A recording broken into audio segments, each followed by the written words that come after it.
तो गाइस देखो आज हम इतना सारा ब्रोकोली किस लिए काट रहा हूँ, क्योंकि हम कल लेके जाना है मार्केट में। फिलहाल मैं जा रहा हूँ खेत के अंदर बिकॉज देखने के लिए कितना बड़ा बड़ा कॉपी हुआ है। जो बड़ा होगा उसको काट के लेके जाऊंगा, कल मार्केट लेके जाएगा। चलो गाइस ये देखो भाई लोग।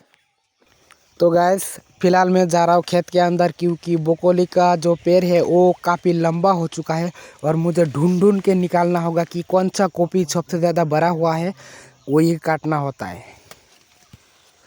ये देखो गैस कितना बड़ा बड़ा कॉपी हुआ है, पूरा सारा तरफ पे कॉपी कॉपी है। मैं और मेरा पिताजी कॉपी काट रहा हूँ, चलो दिखाते हैं।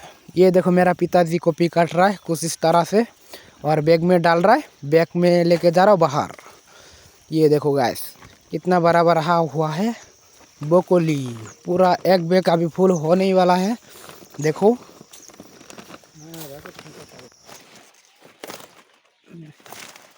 बाजार থেকে আইছি এখানে লাগতো 5-6 বস্তা 8 বস্তা কপি।